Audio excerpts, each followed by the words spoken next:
जिज्ञासु मित्रों, बहुत बहुत अभिनंदन है आप सभी का दिव्य सृजन में। प्रत्येक दिवस की भांति आज फिर हम यहाँ पर यह लाइव चर्चा का कार्यक्रम शुरू कर रहे हैं और आज इस लाइव चर्चा का जो विषय है वो आत्मा न सूक्ष्म है और ना ही स्थूल है। कुछ लोग आत्मा को सूक्ष्म समझते हैं, जैसे कि सूक्ष्म शरीर की चर्चा होती है, जैसे कि सूक्ष्म शरीर है, स्थूल शरीर है, कारण शरीर है। लेकिन आत्मा इन तीनों अवस्थाओं से परे है।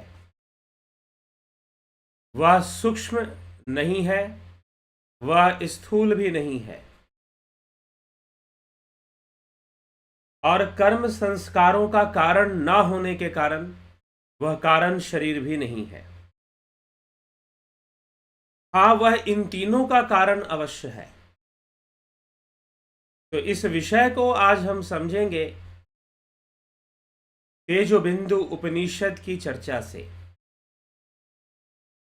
कृष्ण यजुर्वेद के कठ शाखा से संबंध रखने वाला यह उपनिषद तेजोबिंदु उपनिषद पर हम चर्चा आज प्रारंभ करेंगे और इसके प्रथम विषय में हम इसी विषय पे चर्चा करेंगे कि वह आत्मा न सूक्ष्म है न स्थूल है। जैसे कोई सूक्ष्म शरीर है, वैसे इस आत्मा को सूक्ष्म नहीं समझना चाहिए, क्योंकि आत्मा तो सूक्ष्म से भी सूक्ष्म है और फिर विशाल से भी विशाल है। वह आत्मा तो निकट से भी निकट है, दूर से भी दूर है। वह सर्वव्यापी है, इसलिए वह ना तो यहां है और ना तो वहां है, या फिर वह तो यहां भी है और वह तो वहां भी है। इसलिए उपनिषद की चर्चा कठोपनिषद या कृष्ण यजुर्वेदीय उपनिषदों की जो चर्चा है, शांति पाठ से प्रारंभ होती है। ओम सहनाववतु सहनौ भुनक्तु सह वीर्यं करवावहै तेजस्विनावधीतमस्तु मा विद्वेषावहै। ओम शांति शांति शांति।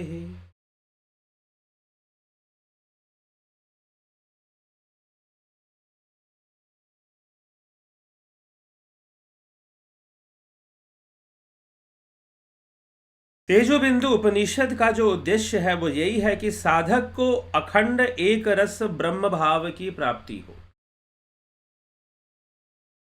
तेजोबिंदु उपनिषद का संबंध योग शास्त्र से है, इसलिए तेजोबिंदु उपनिषद को योग उपनिषद भी कहते हैं।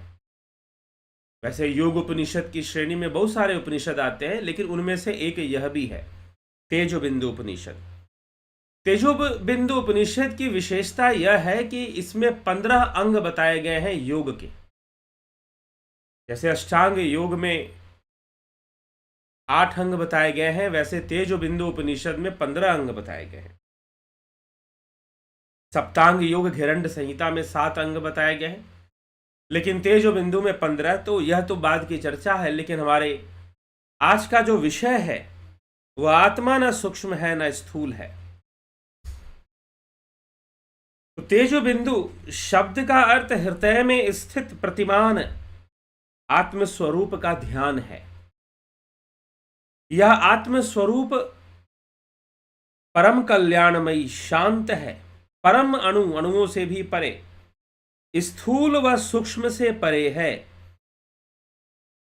अथवा यह भी कह सकते हैं कि वह तो स्थूल भी है और वह सूक्ष्म भी है। वही बात हो गई कि वह आत्मा यहां भी नहीं है, वहां भी नहीं है, वह आत्मा यहां भी है और वहां भी है। इसलिए यहां पर प्रथम अध्याय के तेजो बिंदु उपनिषद के प्रथम अध्याय के प्रथम श्लोक में ही इस तथ्य को लिखा जा रहा है। ओम तेजो बिंदु परम ध्यानम विश्वात्म हृदय संस्थितम आणवम शांभवम शांतम स्थूलम सूक्ष्म परम च यत्। आणवम शांभवम शांतम स्थूलम सूक्ष्म परमम च यत्। अर्थात वह आत्मस्वरूप परमाणु कल्याणमय शांत है, स्थूल व सूक्ष्म से भी परे है। स्थूलम सूक्ष्मम परमम च यत्। वह स्थूल और सूक्ष्म से भी परे है, और यह भी कहा जा सकता है कि वह स्थूल भी है और वह सूक्ष्म भी है, क्योंकि जितनी भी संसार में स्थूल और सूक्ष्म वस्तुएं हैं उन सब का कारण तो वह आत्मा ही है। वह स्वयं सूक्ष्म शरीर नहीं है। आत्मा ना सूक्ष्म शरीर है, आत्मा ना स्थूल शरीर है, और आत्मा न कारण शरीर है, बल्कि वह इन तीनों का भी महाकारण है। लेकिन वह परम कल्याणमयी परम आनंदमयी, और उपनिषद उसे आनंद से भी परे कहते हैं। वह सूक्ष्म से भी सूक्ष्म और विशाल से भी विशाल है। अब एक ही वस्तु सूक्ष्म से सूक्ष्म भी कैसे हो सकती है और विशाल से विशाल भी कैसे हो सकती है, क्योंकि वह सर्वव्यापी है। इसीलिए वह स्थूल और सूक्ष्म से परे होकर यह भी कह सकते हैं कि वह स्थूल भी है और वह सूक्ष्म भी है, क्योंकि अत्यंत सूक्ष्म होते हुए भी वह दृश्यमान जगत के रूप में स्थूल नहीं दिखाई देता है, और वह स्थूल ना है और फिर वह सूक्ष्म भी नहीं है, क्योंकि सूक्ष्म तो सूक्ष्म शरीर है। सूक्ष्म तो सूक्ष्म शरीर है। आत्मा कोई सूक्ष्म शरीर भी नहीं है। आत्मा तो उस सूक्ष्म शरीर में भी व्याप्त है, उसका भी कारण है। इसलिए आत्मा को ना स्थूल कहा गया ना सूक्ष्म कहा गया। इसी प्रकार से मांडुक्य कारिका में आत्मा को, उस ब्रह्म को ना जन्मा माना गया ना अजन्मा माना गया। ना तो उसका जन्म होता है और ना ही वो अजन्मा है। एक इतनी विचित्र बात है कि एक तो उसका जन्म भी नहीं होता और उसको अजन्मा भी नहीं कह सकते। उस आत्मा को, उस ब्रह्म को उसका जन्म नहीं होता तो फिर तो वो अजन्मा हो गया ना। लेकिन वो अजन्मा भी नहीं है। उसे अजन्मा भी नहीं कहा जा सकता, क्योंकि वो सर्वव्यापी है। तो सर्वव्यापी होने के कारण वह तो सबके भीतर विद्यमान है ही, चाहे कोई जन्मा हो चाहे कोई अजन्मा हो, चाहे कोई सूक्ष्म हो और चाहे कोई स्थूल हो। किसी वस्तु का सूक्ष्म होना, स्थूल होना, यह तो उसके इंद्रियों का विषय है, और जब उसके इंद्रियों का विषय है और आत्मा इंद्रियातीत भावातीत अवस्था में है, अर्थात वह भाव शून्य है, भावातीत है और इंद्रियातीत भी है, इंद्रियों से भी परे है। और किसी का सूक्ष्म होना, किसी का स्थूल होना, वस्तुतः यह तो इंद्रियों का ही विषय हुआ कि कोई वस्तु सूक्ष्म है या कोई वस्तु स्थूल है।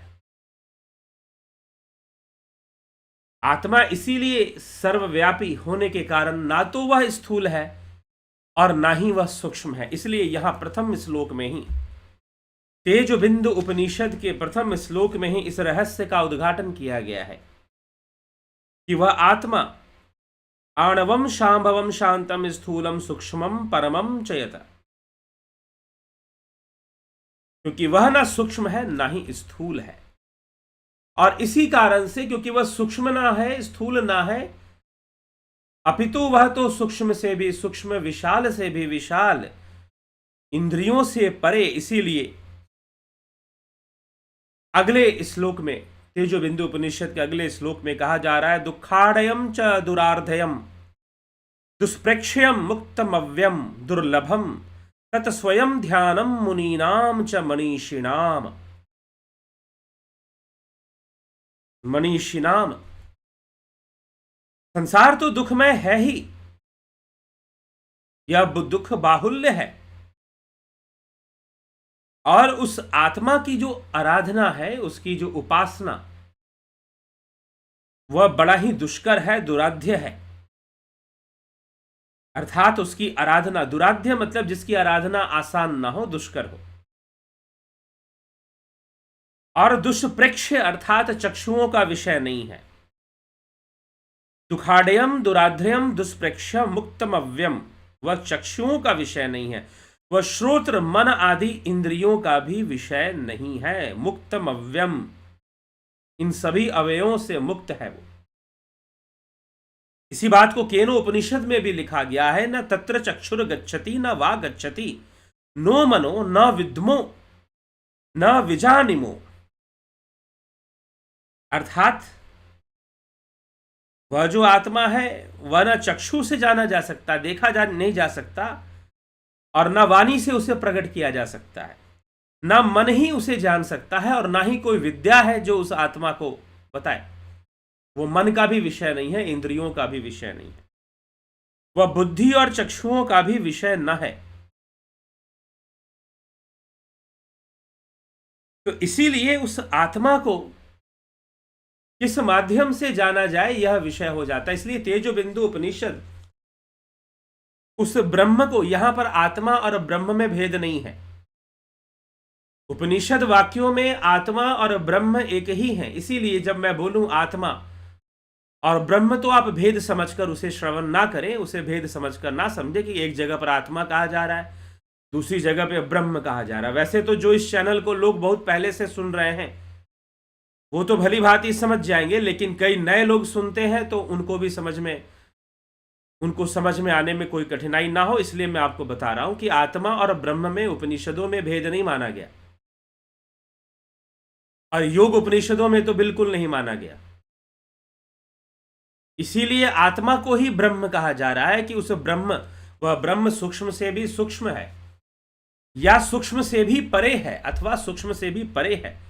ना तो वो सूक्ष्म है, ना ही वह स्थूल है। वह सूक्ष्म से भी परम और स्थूल से भी परम, सर्वव्यापी होने के कारण उसकी कोई सीमा नहीं है। ना तो उसकी सूक्ष्मता की कोई सीमा है, और ना ही उसकी विशालता की कोई सीमा है। उसकी सूक्ष्मता की भी कोई सीमा नहीं है, और उसकी विशालता की भी कोई सीमा नहीं है।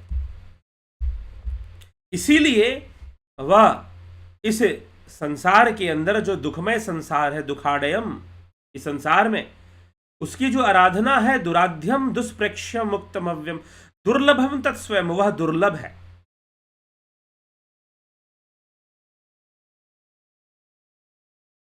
ठीक है, स्वयं को जाने बिना उसको नहीं जाना जा सकता। दुर्लभम तत् स्वयं ध्यानम मुनीनाम च मनीषिणाम। अर्थात ध्यान के माध्यम से, वैसे ना तो वो ध्याता है, ना ध्येय है, लेकिन ध्यान के माध्यम से लोग उस तक पहुंचते हैं, साधक गण, योगी गण उस तक पहुंचते हैं। तो साधना करने वाले जो साधक हैं, यताहारो जित क्रोधो जित संगो जितेन्द्रिय, निर्द्वंदो निरहंकारो निराशीर परिग्रह, अगम्यागम कर्ता यो गम्या अगमना मानस मुखे त्रिणी च विन्दन्ति त्रिधामा हंस उच्यते। जो साधक सुव्यवस्थित, यताहारो जित क्रोधो, जो साधक सुव्यवस्थित आहार लेने वाला है, जिसने आहार त्याग दिया है वो नहीं, जो आहार त्याग कर प्रदर्शन कर रहा है कि मैं बहुत बड़ा योगी हूं, वह उसकी बात नहीं हो रही।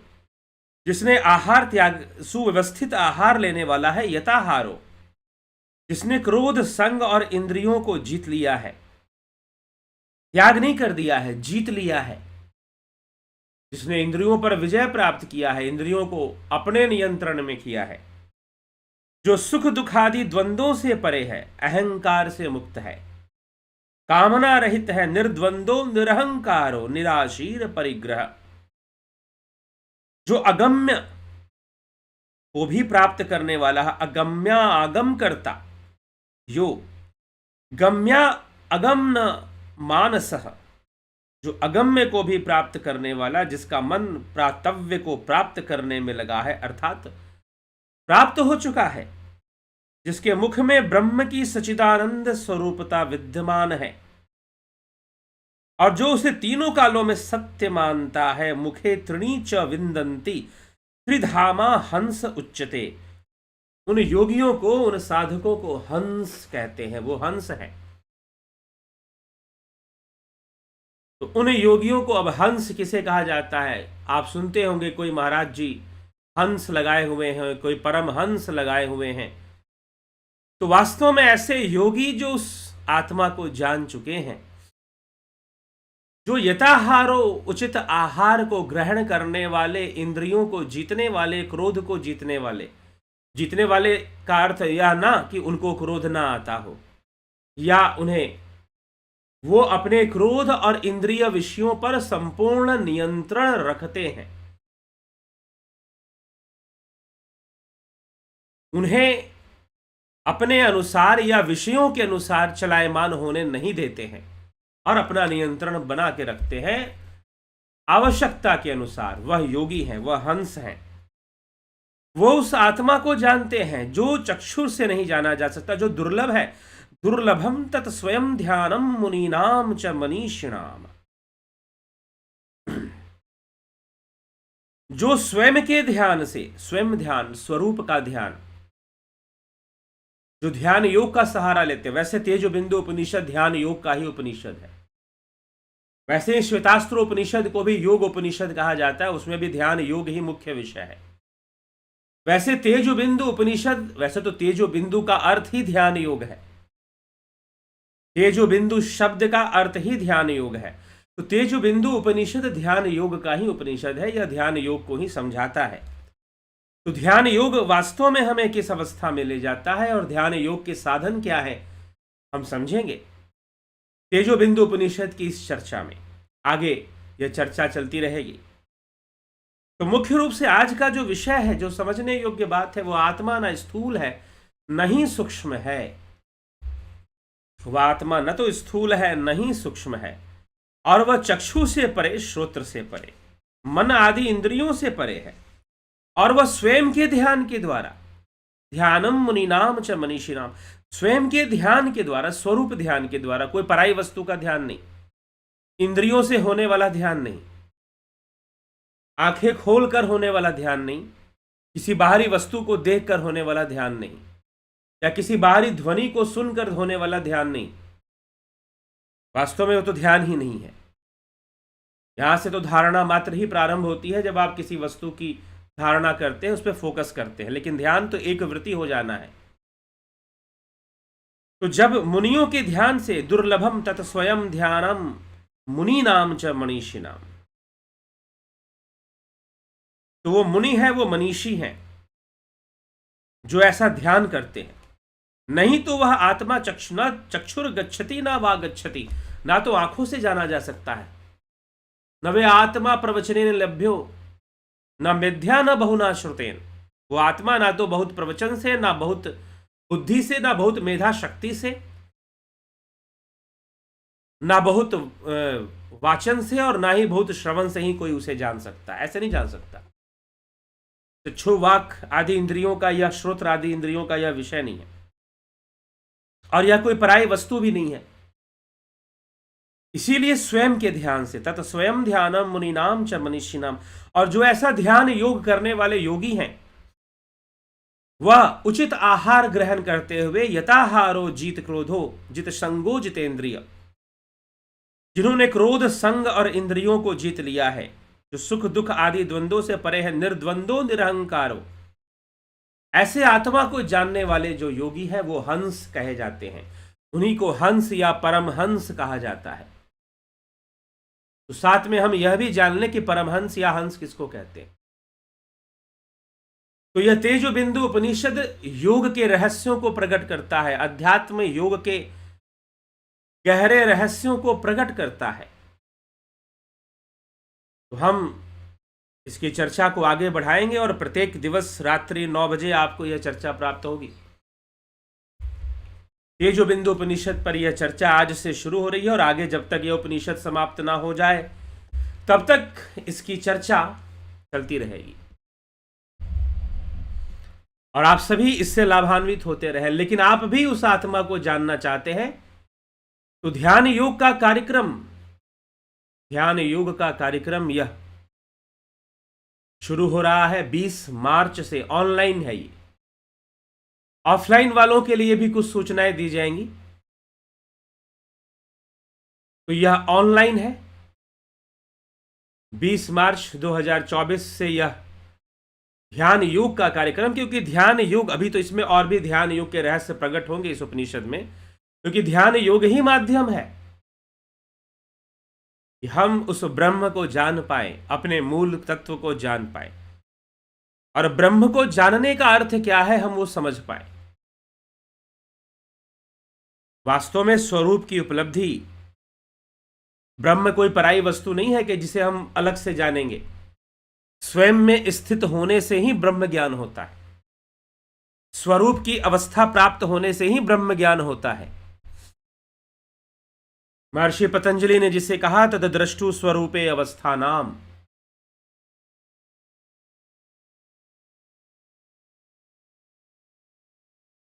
तो ध्यान योग आपको उस मार्ग पर ले जाएगा जो कि 20 मार्च से शुरू होगा। आप इसको ज्वाइन करना चाहते हैं तो इस नंबर पे आप संपर्क करें, जो नंबर आपको दिया जाता है 9661802459। और ध्यान योग का कोर्स कैसे चलता है, कैसे आगे बढ़ता है, कैसे इसको ज्वाइन करते, सारा डिटेल आपको दे दिया जाएगा अगर आप इस नंबर पे व्हाट्सएप मैसेज करके जानकारी लेंगे। तो ये ध्यान योग का कोर्स 20 मार्च से शुरू होगा। 20 मार्च 2024 से आज 1 मार्च है।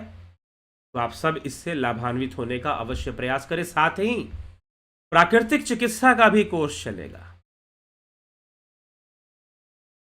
तो प्राकृतिक चिकित्सा का जो कोर्स है यह भी आगे बढ़ेगा। तो इसका भी आप लोग अवश्य लाभ उठाएं।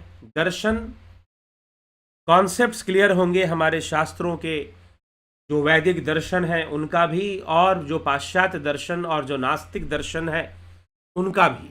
उन सब की चर्चा इसमें मिलेगी। बहुत ही अद्भुत कोर्स है।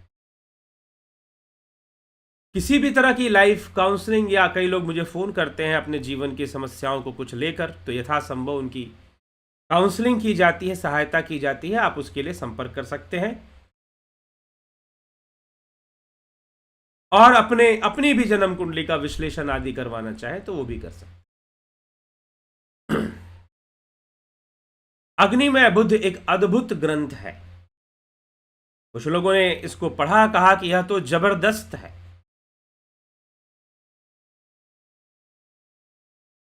कुछ लोगों ने कहा कि इसकी जानकारी तो हिंदू समाज को अवश्य होनी चाहिए, क्योंकि यह इतिहास की घटनाओं पर से पर्दा उठाता है। यह एक ऐतिहासिक कथानक है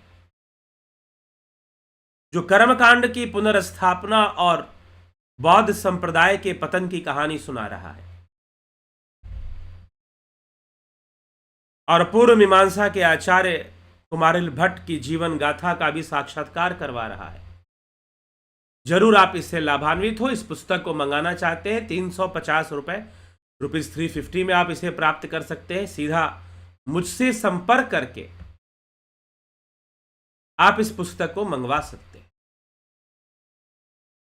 बाई पोस्ट, बाई कुरियर आप तक पहुंचा दिया जाएगा। कुरियर का अलग से कोई चार्ज नहीं लिया जाएगा। तो जिज्ञासुओं, आज इसी के साथ हम विचारों को विराम देंगे और कल फिर मिलेंगे तेजो बिंदु उपनिषद की चर्चा को आगे बढ़ाते हुए।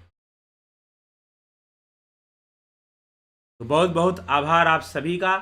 आपको विचार अच्छे लगे, वीडियो अच्छे लगे, व्याख्यान अच्छे लगे तो आप शेयर जरूर कर दिया कीजिए, ताकि दूसरे लोग भी इससे लाभान्वित हो सके। बहुत बहुत आभार आप सभी का। ओम तत्सत।